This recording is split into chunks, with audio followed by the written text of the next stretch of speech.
All right, the Reds, it's the preview show.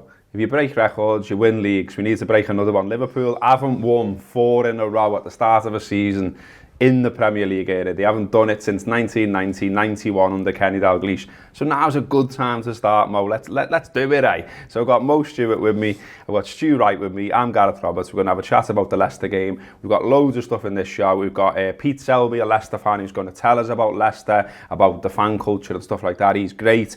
And then, of course, yes, tactics fans, we've got Neil Atkinson with his tactics board.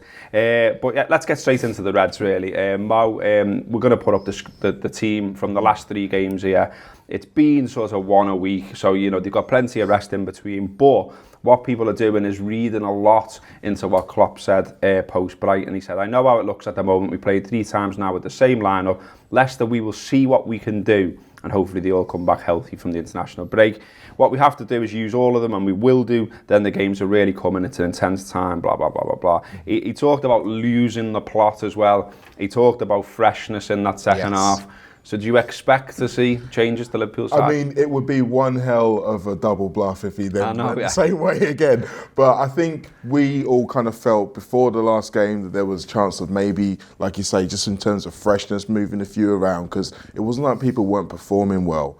But with the way the Brighton game went, with how clearly unhappy he was with how it went, I think it's a really good opportunity now with this last game before the break to just to have a look at a few others in the squad a little bit more, maybe midfield, maybe even in the defence as well.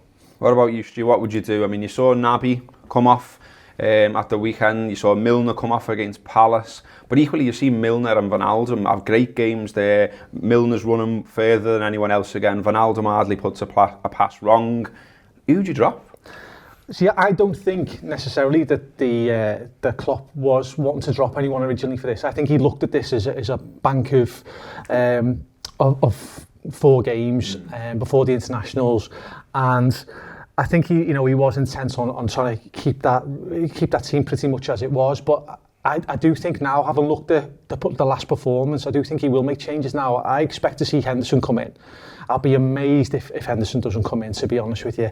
I think he might give Milner a rest. Okay. And I'd be of a mind as well to perhaps give Klein a run out.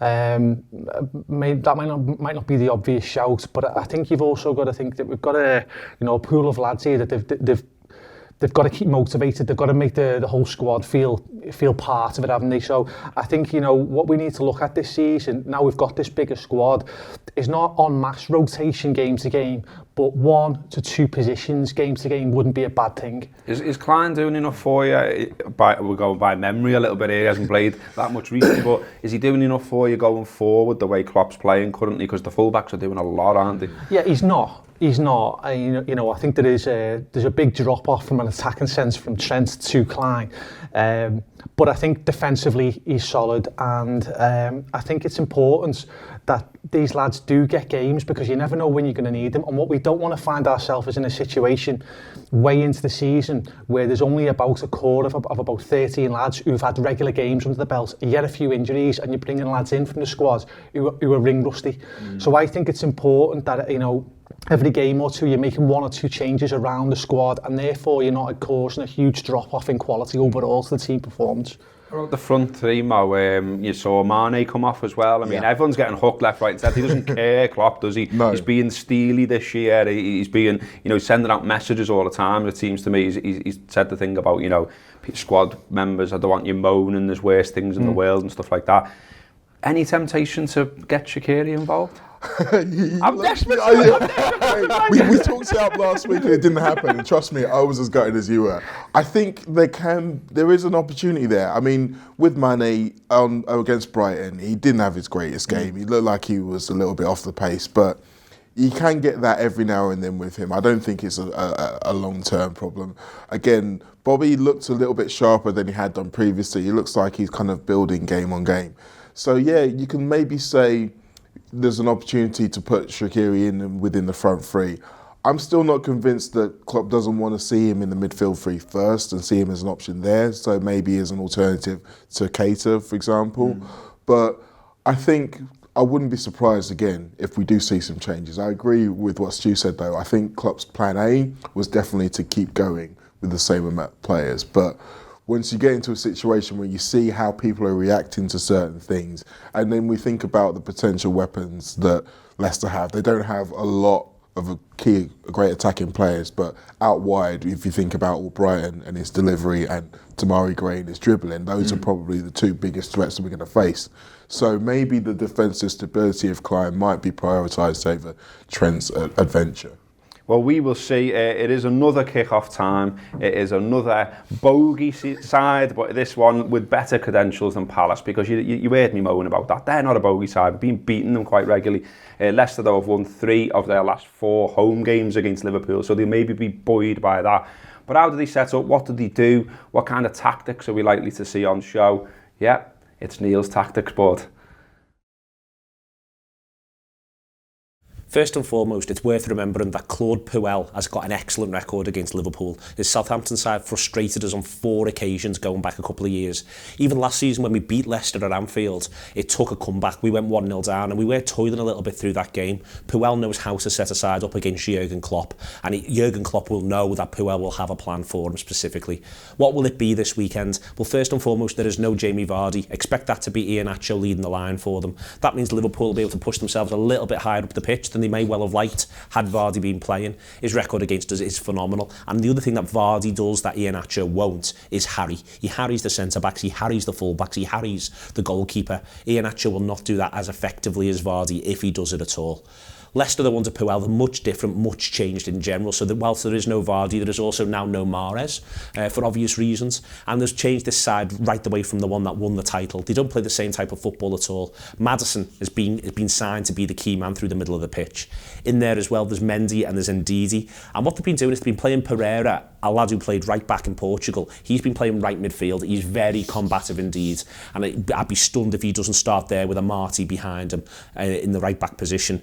The key thing really is Chilwell. Chilwell has played left-back every game this season, off-linked with Liverpool. Chilwell, though, Pete Selby was saying to me, may well start left midfield with Fuchs at left-back. And what they may well do is have almost double full-backs against this Liverpool side.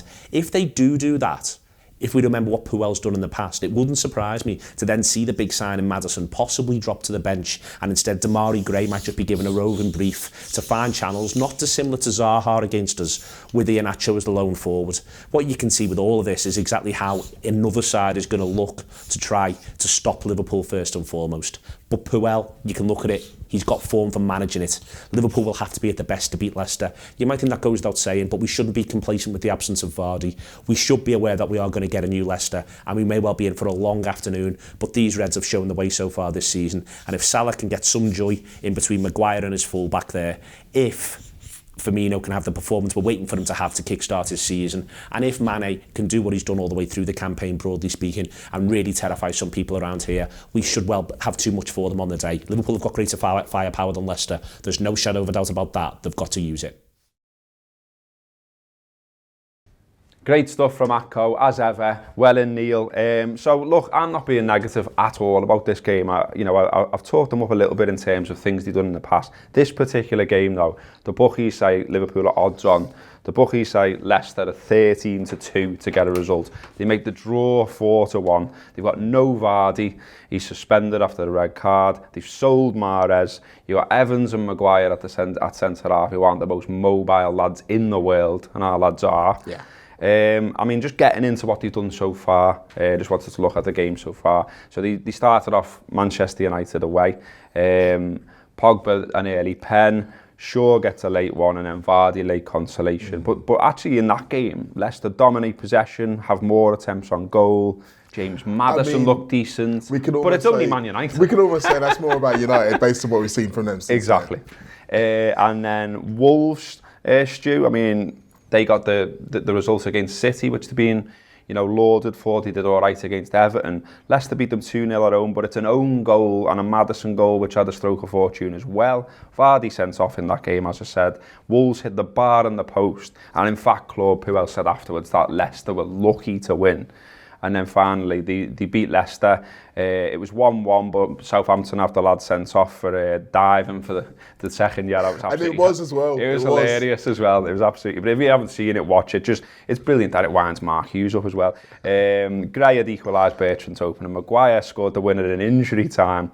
And he's not scoring one like that again. Did you see it? Yeah. Like he hits it from miles out and it goes through two people's legs and stuff like that. I mean, the things to take from it for me when I was looking into how they've done is they're not creating a lot at the moment. And Vardy will be a huge miss for them, won't he? Yeah, he will. I mean, I think the main outlets are Gray and Maddison, he's done well. He's hit the ground running in the Premier League.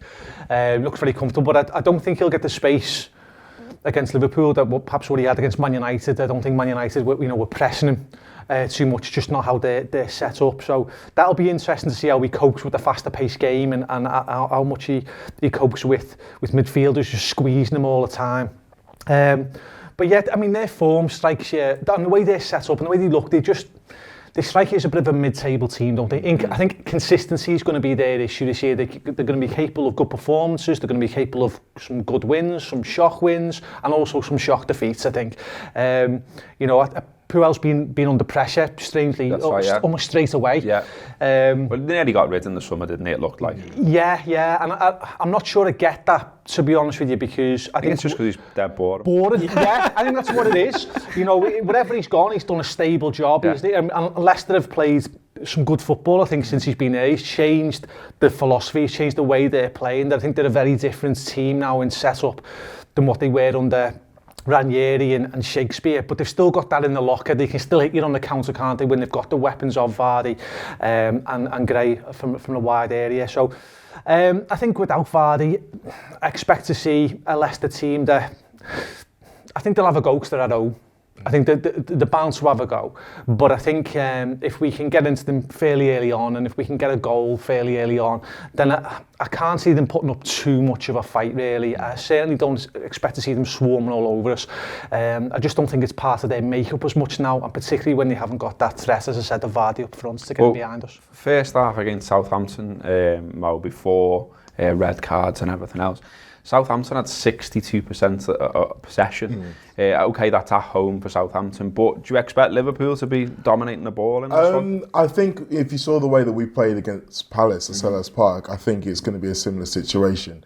I think part of the reason why Leicester have got less of the ball, I mean, even in their pomp, they were always a counter-attacking team, so they were able to win with less possession. But now they've kind of gone for Mendy and Ndidi in the centre midfield, which has basically left all of the creativity up to James Maddison, or if you've got people coming up for the wings. So when you look at the way that they're trying to set up, particularly in the midfield, and then when you think about the way we try to play a lot of quick passes through the midfield, I see that's where the battle is going to be won. When we can get the ball out wide quicker, hopefully we're going to be able to start hurting them that way. But I expect for at least the first half that Leicester's main ideas are going to be around stifling in the middle of the park, trying to stop us getting into our rhythm. A bit like Brighton tried to do at Anfield. Okay, well, myself and Sam, the cameraman, we went down to Leicester to speak to a Leicester fan, to find out a little bit more about Leicester, where to eat, where to drink, what to do, and here that is. Leicester City away, then the Reds. It's a difficult one to get to this, so I'm not going to lie to you, we've had our difficulties getting here today, and it's not even a match day when we're recording this, so make sure you know where you're going, make sure you know what time to leave, make sure you know what roads you're going on, and make sure you don't get stuck in traffic. We got all of those things wrong today. But Liverpool have got things wrong when they've come here as well. They haven't got a great record. 53 times they've played Leicester away at the time of recording this. 26 times they've suffered defeats. Obviously, a lot of them are in the dim and distant past at Filbert Street, where they no longer play. They're now here at the King Power Stadium. But here too, Liverpool haven't got the best record. Leicester have won 3 times. We've got a draw here, and we've won twice, including last season when we beat them 3-2, when Mignolet saved a penalty from Vardy. So what's going to happen this time? Well, who knows? But if you're coming to Leicester, where should you drink? Where should you eat? What should you go and see? And also, what do Leicester fans think about us? I know what I think about them. I'm still pissed off that they won the league. But what do they think about us? We got a Leicester fan. We asked him all those questions. Here he is. Hi, my name's Pete Selby. I'm a Leicester City commentator at the King Power Stadium for audio description purposes, and also host of For Fox Sake podcast, the best Leicester City podcast around. First thoughts, you always think of the Kop, you think of the ground, you think of the songs. But for me, being a Leicester fan, my first thought with Liverpool would be Europe. It's all to do with Europe, obviously through the history that they've had and through the history that Leicester haven't had in Europe. Because we don't qualify for Europe ever, we generally have to then follow other clubs, and rather than follow Chelsea and some other sides that maybe have a bit more of a murky recent history and why they're successful, I'd rather go with a club like Liverpool, and that's for me. It's the songs, it's the sights and the history, but mainly Europe.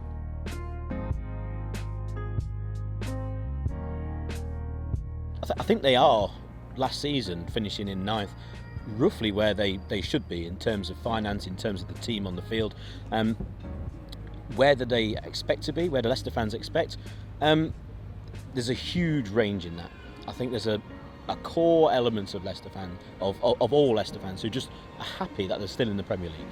Being in the Premier League is always, basically for more or less 13 or 14 clubs, the actual aim for the season, just to remain. Who knows what could happen? West Brom last season were meant to kick on for Europe, end up getting relegated. So just being in the Premier League is something that all Leicester fans want to be, and it's still, especially for fans of a certain age, it's great to be there after having a terrible time between, say, 2001 all the way through till 2010. Where should they finish? Where should they be? They should be trying to qualify for Europe. Winning the league is practically impossible. Again, getting into the Champions League is something that the owners want to do, and they have a lot of money, and they've spent a lot of money, not just in terms of players, but in terms of infrastructure. A brand new £100 million training ground as well as being built. There's a lot going on at Leicester. We do very well at home against Liverpool. The season we won the league 2 years ago, maybe not the first time I mentioned that, but when we did, obviously Vardy scored one of the goals of the season, the volley against Liverpool, and it's always a game that you look for on the fixture list as well. If you were to look at, say, the top 10 goals or top 10 games that Leicester have been involved with, a lot of them will include games against Liverpool recently and also in the 70s and 60s, because as much as you were a flash football inside, Leicester in the 60s and 70s, especially in the Bloomfield era, were known as the entertainers as well. So the two sides matched up very well.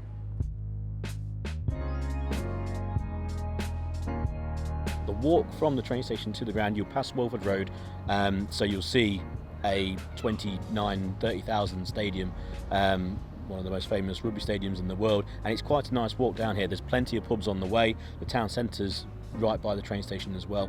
Leicester as a city is fairly small in terms of its city centre. You can walk from one side to the other fairly quickly, and if you're going to stay over, the one thing that we have got, plenty of curry houses. Go down the Golden Mile, Belgrave area of Leicester, and you'll get all sorts of food. Lovely area as well, well worth a visit if you're going to stay. But the walk from the train station to the ground, very good. Big thanks for Pete Selby for giving up his time there. He was great, wasn't he? Last 5 then, Liverpool at Leicester. 3-2 win last time. Mignolet saves a penalty. Time before we lose 2-0. Time before we lose 3-1. Time before we lose 2-0. Time before we win 3-1. So it's not been great, but is it a bit of a monkey off the back type moment, finally winning there, if you like, and getting that done? And I hope so, although the game itself was a bit mad. It was mad. It was really mad. Yeah, Mignolet saves the penalty is a very small part. It's a very small part. Mignolet gives away ridiculous penalty and then saves penalty. It's probably a little bit more accurate. But, I mean, I think if you look at where we were at that stage of the season, it was a really important win because we'd had a few kind of disappointing results, and we, like you say, we've been poor at that ground quite a few times, and Vardy always seemed to have that little voodoo over us, and he kind of did it again, but we survived it, and the fact that he's not there this time means that I think we can kind of put a clean slate under it. And kind of going back to what we were saying before about Leicester and how they're kind of like they've evolved under Puel from where they were in their pomp when they won the league. There's very few of those players still playing now. So we've got to try and think about this as a new Leicester and a little bit draw a line under what happened before. Yeah. We're good enough to be able to go there and impose ourselves on them. So let's do that. And psychologically as well, we've got a boss keeper now. That's all right, isn't it? Because you know the last keeper to keep 4 consecutive clean sheets at the start of the season was Pepe Reina for Liverpool. So, and this is probably the best keeper since then. We're all in love with him already. This could be a big game for him, couldn't it? Yeah, it could, and I certainly expect him to be busy. I think there's been a bit of talk of everyone's waiting for himself to make a big save, isn't there? You know, but Brighton one was good. It was good, yeah, it was good, yeah. But I mean, I was thinking about this, and I remember, I'm showing my age now, but I remember when David Seaman first went to Arsenal. I remember his first season there, and he was basically unbeatable. But at the time, you never really remembered him doing anything absolutely extraordinary. It was where he got the nickname Safe Hands. Everything was. He was just reliable. And it was because his positioning was so great. And you know, if we go through an entire season where Alisson's positioning is so good that he never actually gets in trouble and has to make, you know, phenomenal saves, that would be great. But yeah, I certainly expect him to be busy away at Leicester. I think that, you know, the crowd will get behind the team there, and I think it'll be interesting. I'm just a little bit worried because we're all so excited about him. We're all made up, and we haven't held back at all in these first few games about how made up we are. And I am just, there's that little bit of nervousness in case something does go wrong, you know what I mean? Yeah. But that's just me, you know what I mean? I think we're all a bit like that, aren't we? But there's always a little voice there somewhere deep inside. So anyway, I think, yeah, I'm excited about seeing him, and yeah, just bring on a few more little chips and dinks over there centre forwards. So we sound. Well, let's finish up with predictions then, Mo. I'm going to say 2-1 Liverpool. Okay, and shoot. I'm going to say 3-0 Liverpool. Oh, go ahead. I'm going to say 2-0 Liverpool. So, surprise, surprise, 3 Liverpool fans think Liverpool will win. But that's been the preview show from the Anfield Wrap. There will be a post-match video now, which is a regular thing. All the podcasts are still there before the match, after the match, during the week. Get on it on Tour Player. Also, Talking Reds is out there as well. Subscribe to the YouTube channel as well, please. Still not enough of you clicking that. You're watching, but you're not clicking the little subscribe button. I'm watching you. I'm coming for you. But nice one. That has been the preview show.